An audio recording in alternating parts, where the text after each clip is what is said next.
Hey, how's it going, everybody? It is your boy Tim back with another video. And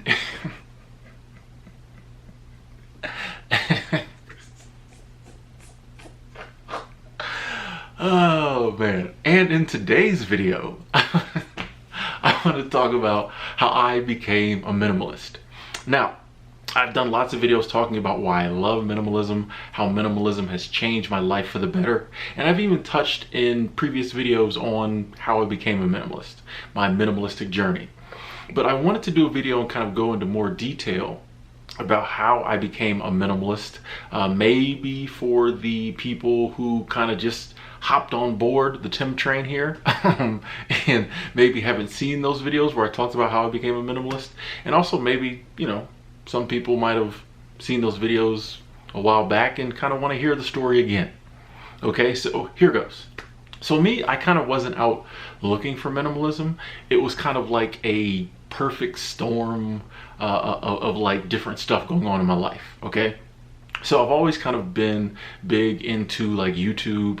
Probably in like 2010, I started making videos on YouTube, and I was mainly doing like comic book videos, things like that, oil rig videos, but I spent a lot of time on YouTube. So somehow, 2012, 2013, amongst all the other stuff I was looking at on YouTube, I stumbled across like the tiny house movement. And I've always been like fascinated by architecture. One of the things I love most about travel is when I go to different places and I just see like the different structures. Houses are different in different parts of the country and in different parts of the world. Like buildings are different. Like the architecture is different. Always been fascinated by that. So I just was struck by like, oh, look at these small dwellings. And, I like seeing people build them and just, seeing the tours of them. I just liked the tiny house movement. And one of the things I started hearing as I was watching these videos about, tiny house living, was this term minimalism, and like living with less stuff, not having a lot of possessions. And I was kind of like, yeah, that's interesting. Well, I guess if you have a small house, you can't have a lot of stuff. But I didn't really pay a lot of attention to it. Okay, so kind of at the same time, and there's actually like video documentation of this part on one of my other YouTube channels. But around the same time, I started doing like a lot of dumpster diving and bringing a lot of stuff home to my apartment to sell on eBay. I worked right across the street from like the University of Florida, and when the college season was out, the semester were out, or the year was out, excuse me, a lot of the kids, if they were moving to different apartments or different houses, would just throw tons of good stuff away, because these were like the rich college kids. These weren't the scholarship kids. I'm joking. I'm serious. But like they would throw tons of good stuff away. The properties that I worked in property management, I was a grounds guy, so my job was to like clean up the dumpsters. And one day I'm like, wait a second, why all this good stuff that these kids are just like piling in front of the dumpsters? Why am I throwing it in the dumpster? Why don't I pull my car around, put this stuff in my car, take it home, see if I can sell some of it? And I started doing that, and I started making like good money doing it. Like that was like my second job in the evenings. Come home, take the stuff out of my car, throw it on eBay. Some of it, like clothes and stuff you have to wash, clean up, but a lot of it was straight from the bag to the bay. You know what I mean? Like, and just making good money. What happened was I just got so wrapped up in, dumpster diving and making this money. I started driving around the city when people put their trash out. I would learn like the trash routes, and like I would drive, like long story short, I had tons of stuff in my living room. I had a little 1-bedroom apartment, and my living room was full of just like stuff. And it got to the point that when I walked in my door at the end of the day after work, instead of being happy, like, ooh, look at all the stuff to sell, it started to drain on me. I'd walk in the door and I'd be like, ugh. Not only was it like, oh, I got to do more work, I got like 5 more hours of work, but also it was just like, there's so much stuff, A lot of times in life we don't realize like what stuff does to our environment, and just like the drain it puts on us, just all this stuff, right? So I'd walk in the door and I was just like, ugh. And then one day I was like, you know what, Tim? I think you've made enough money off a lot of this stuff. The rest of the stuff can go. I was like, look, the rest of this stuff, I know you'll be losing money. The rest of this stuff can go. Like I had bags and bags and bags and bags of like women's clothing. It's hard to list women's clothing on eBay for me because I don't know what it is. it's a shirt to me. I don't know what you know, like it's a dress. I don't know what you know. So around about this time, you know, I was like, you know, a lot of this stuff can go somehow. You know, one of these tiny house videos, someone mentioned minimalism. I forget exactly how it happened, but in this whole area, I'm like, I might give this thing a try they're talking about. You know, just get rid of stuff. You know, just get rid of stuff. I got too much stuff. And so a lot of that stuff I had, I got rid of pretty much most of it, or I sold it. A lot of it I threw away. A lot of it I gave away. A lot of it I donated. Like I was down at the Goodwill like every Saturday. You know, I know they thought I was like stealing stuff. Stealing stuff and donating it. I don't know, because they would just look like, they're like, why is this dude dropping off 5 bags of women's clothes? But anyway, donated a lot of it. And then like I remember like the first time I walked back in my apartment and all that stuff was gone, and it just felt so light and so free. And I was just like, man, this is just great. I'm like, oh, I can come home. I just feel so good. And then I was like, well, why don't I take it a step further? Why don't I like get rid of some of this stuff that is mine, that I already owned, but that I don't need? You know, and that's when I really started watching videos dedicated solely to like minimalism. And then I was like, okay, I kind of like that, because by then I knew the feeling. I knew the feeling of getting rid of stuff and how good it felt. So it didn't take much, you know, a few more videos. And then I'm like, yeah, I kind of like this. You know, so I started going through my house and just kind of like I always recommend in my minimalism videos, I started kind of like going room to room. I was like, all right, this weekend I'm gonna tackle my bedroom. Next weekend I'm gonna tackle my kitchen, which wasn't very hard because I don't know how to cook. So like all the pots and pans I had in my kitchen were like for show. But I'm like, what do I need? You know, people had given me pots and pans over the years. I'd found some in the dumpsters. So, you know, my cabinets, you know, they was on point, but I never used this stuff, you know? So I'm just like, I don't need all this stuff, you know? So did the kitchen, did the living room. In the living room, like I had, once again, people had given me like furniture. So I had like a full furniture set in my living room. I think the company I worked for, they redid some of their properties, the furniture. And so they gave us like the old couches, love seat stuff. But I'm like, no one ever comes over. So I'm like, I don't need a couch, a love seat. I think I might have like 2 love seats. So I like got rid of the love seats. I kept the couch because I would sleep on the couch a lot, but like anything, like all the stuff in my house that I did not use, I just kind of really almost like addicted to like downsizing. It had to go, you know, and it took me a while. It took me the course of probably 2-3 months to really get all that stuff out. And then I was just down to the stuff I used and the stuff like I couldn't get rid of. Like the stuff I really needed, and the stuff I couldn't get rid of. And that's another thing I always tell people. Take your time, do it slowly, but also if there's any resistance, to getting rid of something, keep it. Okay, you don't need to there's no rules to minimalism, okay? There are no rules. You don't need to have like less than 500 or less than 100 or whatever arbitrary number some other person picked out. For me personally, I say don't go by numbers. Now, if it makes it easier for you, go ahead, but me personally, I say don't have a number. Just like if there's something you don't need, get rid of it. And if there's something you think you need, keep it. Or there's something that's hard for you to get rid of, keep it. Like you want minimalism to feel good, okay? You don't want it to be like, oh God, I got rid of that. Like you don't want to get rid of something and then be mad, you know?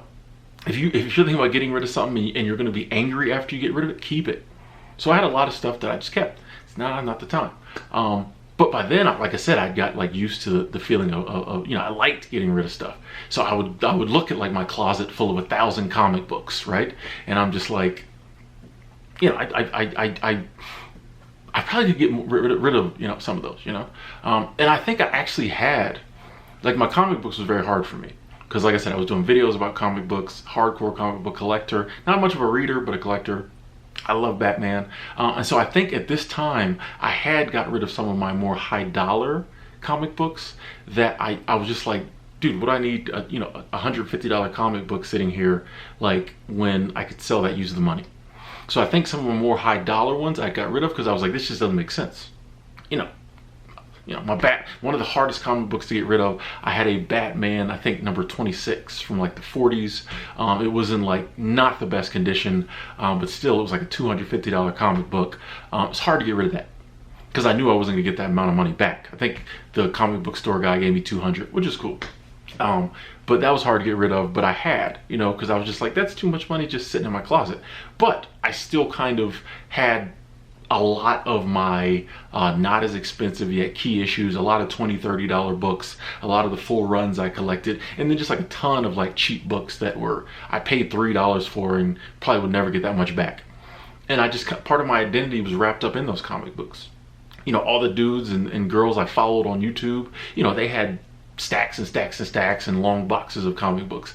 I felt like I was one of them, you know, when I had, you know, when I looked in my closet and saw all that. But then eventually over time, I'm like, once again, there's a lot of money sitting in there, and I honestly never read them or ever really look at them. Like every now and then I'd pull out a long box and go through my comics, but like honestly, they just sat there. So that was the next phase. I kind of went through, and any books that were worth any money I put on eBay, I sold. This took me a long time to do because any book there was some resistance, held on to it, waited a little bit, sold it. I do want to point out now that the universe has a sense of humor, and all of like, I sold all my comic books right before like there was a big explosion of the Marvel movies and all the comic books shot up in price. Like legit, like if I had waited a year, I would have made like double the money. Like part of me's mad about that, but you know, whatever. Money's not real. But you know, like I had a Batman Adventures number 12, the first appearance of Harley Quinn, probably was, yeah, I think I sold it for like 50 bucks. A year later, that book would have been like 300, 400. Crazy. That book skyrocketed in profit and in price. But anyway, that was like the next step, getting rid of like my comic book collection. Then I was down to stuff with like sentimental value. Okay, a lot of little, I didn't have like big sentimental stuff, but I had little sentimental stuff. And this was just a personal thing. Like it didn't really take up a lot of space, but I was hardcore in this minimalism thing. And I was like, I don't want to really have anything that I don't need. You know, I was hardcore in it. So I had, you know, things like letters and pictures. Back in the day, pictures were like actually physical. They weren't just like in your phone or on your computer. We actually had like physical pictures. You know, I had little stuff like that. Little things people had given me, little gifts that people had given me. And I was like, I don't use these. I don't need these. These letters people wrote me, I never read them. Every now and then, like every 4 years you come across it and you say, oh, that's nice. So I want to get rid of this. Because I realized it wasn't the item, it was the sentiment, it was the emotion, it was the memory. And I was like, you know, I took some time and sat down with the stuff and just kind of remembered who gave it to me, why they gave it to me, what that person meant to me, and just kind of really drilled it into my head. And I was like, well, I don't need the item anymore because I got the memory. Some of it I took pictures of. I was like, just in case I ever like forget, you know, because I'm getting older. I took pictures. They're on my laptop somewhere, one of my laptops somewhere. And then I like got rid of them. And honestly, the hardest part was like physically like walking the stuff to the trash can, to the dumpster. Like physically the ripping of a letter that someone you really care about wrote you years ago, ripping it up, putting it in the trash, walking it to the dumpster. Very hard to do. Probably one of the hardest parts of minimalism, because part of your mind's like, oh, or if someone gave you a present you've had for 10 years, you throw it away. Your mind's like, oh, you don't care. You're throwing that away. But I was like, I don't need it, you know? So by that time I was really pretty downsized, pretty minimalist. Like my apartment was so empty. There's like nothing there. It felt great. Like it just felt great. Like just walk in the apartment and there's a couch and like my desk with my laptop on it. I think I got rid of my desktop, just had my laptop. The kitchen was like empty. The fridge is always empty because I don't cook. So like the fridge, like it looked like I had just moved in like the day before. And my bedroom was just my bed, and in the closet my clothes. I had like 2 closets. One had nothing in it. The other just had my few clothes, a couple pairs of shoes. It was great. Like it was great. And then I was like, what can I get rid of next? And once again, like it's just funny how things kind of come together. My car started acting up, and then I was like, and it'd been a good car. I paid $500 for it. I'd had it for like 3 years. It was a total bucket on the outside. Like the hood was held down with a bungee strap. Deer had hit it on 3 different sides. Like I bought it that way, but it had ran like a champ for like 3 years. But it started having issues that, you know, your car can have some issues that are like easy to diagnose. You need a radiator, you know. they started having them weird issues that you take it in and they'd be like, all right, we think it's this. Then, you know, a month later, act up again, you bring it, you know, and I was like, it's a $500 car, you know, like, do I really want to put all this money into it to like get it fixed? Or I was like, you know what? I'm gonna get a scooter. Like, I'd always seen the college kids zipping around on scooters. It looked so cool. I was like, I'm gonna sell my car. I sold it to some guy in Orlando. He came from Orlando, gave me $225 for it. I wanted $250. People always want to talk you down on Craigslist. He goes, I'll give you $225. I'm like, dude, yeah, really? Anyway, but he came from Orlando, picked it up, went and got me a scooter. I think I paid like $1,200 for it. It was a 150cc. It would go like 60, it'd go like 50, I remember, it would go 58 miles an hour downhill if all I had on was like, you know, shorts and a t-shirt. Like, it, yeah, but funnest thing I've ever rode. Didn't have to have insurance on it. Gas was like $7 a week to go to work. Like, I had this huge like space helmet on. I wore it. No one else wears helmets on scooters but me. Super cool. So then I was down to just like a scooter, an empty apartment. I mean, I felt so free. Like, I felt so free. I loved it. Just that to this day, that time in my life, just that freedom to go from all that stuff I had to that is one of like the best transitions. I just love that moment in time in my life. Like, I would go back and relive that. And that, I remember, you know, after that, I was just sitting around one day and I'm like, why am I here? Like, in Gainesville, you know? I was like, why? I was living in Gainesville, Florida at the time. I'm like, you know, before, you never really thought about it. Of course, I had to be here because my apartment I had to go to work because I had to pay for all my stuff, you know. But I was like, wait a second. Making good money at work, spending way less of it because I got way less possessions, not paying car insurance, all this gas, all this other stuff. You know, I'm not buying a lot of useless stuff anymore because I don't want to bring more stuff into my apartment again. And I was just like, why? You know, like, instead of like most people, normal people would be like, oh, I got all this extra money, let's go buy something. But when I didn't have the desire to buy anything, I was just like, what am I gonna do with this extra money I got? Like, why am I here? You know what I mean? I was just like, it just didn't make sense. My lifestyle didn't make sense anymore. And I was like, you know, I've always wanted to do some traveling. And I'm like, I can travel now. You know what I mean? Like, I just like, before, if you know, travel I thought was too expensive, or moving was way too expensive because you gotta haul all this stuff. Like, I was like, I don't have nothing. I got some money saved up now. Like, I don't really have to be here, you know. I don't have kids, wife, none of that stuff. And I was just like, I'm gonna do some traveling. And so I got online and started looking up, you know, traveling. And for some reason, like, I'd also been van life videos that popped up because that was just when it first got popular. This guy, never forget, Real Wayne's World on YouTube. I always give him props because it was his video that he talked about working in a national park, seasonal work. And I was watching the video like I had hundreds of other videos. But I was like, you know, you're watching a video, but you know you're not going to do it. Okay? I know. You know, I'll be talking about the seasonal work stuff. I know some of y'all watch it, but you know you're not going to do it. You said, that sounds good. You know, I was watching this video like that, and I was just like, that sounds cool. But like, in my mind, I knew I wasn't going to do it. But then he was like, hey, I know working in a national park, the paperwork for the application you think would be horrible and take forever. He's like, it really didn't take that long. Just go do it. Just go check it out. And for some reason, when he said that, it hit me. Like, I went from, nah, I'm not going to do it, to, why not go check? Like, literally, like, I remember the moment. I'm like, I'm going to check it out. I went to the website he recommended. It wasn't Coolworks. It was one like it, but it was janky. And so I typed in the search box, jobs like, you know, websites like whatever it was. Coolworks popped up. Boom. You know what I mean? Like, game changer. So I always shout out Coolworks. Saw, you know, national park jobs, filled out applications for like 5 of them. Long story short, a few months later, I was in Yellowstone. Probably like 6 or 7 months later. It was a while later, but all of it kind of came from just minimalism. You know, it came from me getting rid, like, I had to get rid of all that excess in my life to like really see that there was nothing going, like, that there was nothing going on in my life. Like, we get so wrapped up, I think, in like work, and a lot of times like our stuff, and like, it's amazing how much of our life goes into taking care of our stuff. That's one thing I learned, and I never really had a lot. But it's amazing how much of our life goes into taking care of our stuff. And that kind of becomes our life mission.